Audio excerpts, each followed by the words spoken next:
Salam sejahtera kawan-kawan di Johor.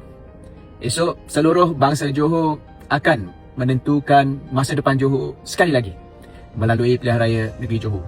Sebelum tempoh kempen berakhir, saya nak mengambil kesempatan untuk merakamkan jutaan terima kasih kepada semua bangsa Johor yang telah menyambut kehadiran kami dengan penuh kemesraan.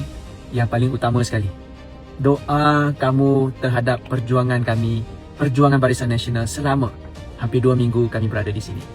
Terima kasih sangat-sangat kerana sanggup membuka pintu rumah, berkongsi pandangan sepanjang kami pergi menziarahi dan melawat rumah-rumah di sekitar Johor ini. Saya yakin rakyat Johor mahukan sebuah kerajaan yang stabil, negeri yang maju dan kesejahteraan dan perpaduan rakyat yang terpelihara. Dan saya juga yakin bahawa bangsa Johor sudah muak dengan politik fitnah, politik kotor, mencaci hamun dan politik hanya muncul ketika pilihan raya. Sebab itulah saya ingin menyeru kepada semua bangsa Johor, khususnya anak-anak muda, supaya jangan biarkan perpaduan yang menjadi kekuatan negeri Johor ini dirosakkan oleh parti yang suka mengamalkan politik memecah belahkan rakyat. Kita harus ingat, Johor dibina atas asas saling menghormati, bukan saling membenci. Dan kekuatan negeri Johor adalah kepada perpaduan, bukannya perpecahan. Sebab itu, saya ingin menyeru kepada seluruh bangsa Johor agar esok datang keluar ramai-ramai untuk mengundi dan teruskan momentum kemajuan dan perpaduan ini.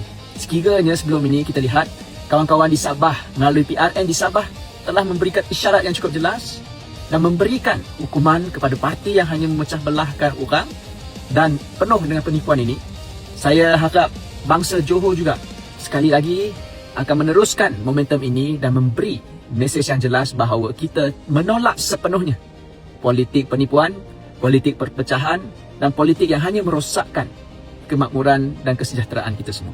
Ajaklah kawan-kawan, ajaklah ahli keluarga dan sahabat-sahabat semua agar keluar mengundi dan memberikan undi anda kepada calon-calon Barisan Nasional. Marilah kita sama-sama mempertahankan gelombang biru di negeri Johor ini supaya dia menjadi sebuah isyarat yang jelas dan tegas kepada Putrajaya bahawa suara rakyat tidak boleh dipandang ringan. Esok kita perlu keluar ramai-ramai untuk membuktikan bahawa Barisan Nasional masih menjadi pilihan rakyat. Dan yang paling penting sekali, negeri Johor adalah benteng kuat kepada Barisan Nasional. Mudah-mudahan angin dan gelombang biru ini akan terus kita memperkasakan sehinggalah ke negeri-negeri lain, khususnya di Negeri Sembilan yang akan juga menghadapi PRN dalam masa tempoh 3 minggu lagi. Ayuh anak-anak muda semua, ayuh bangsa Johor, ingat esok kita ramai-ramai turun mengundi dan memilih calon-calon Barisan Nasional. Kita bangkit bersama dan menangi Johor gelombang biru. Maju Johor, hidup Barisan Nasional.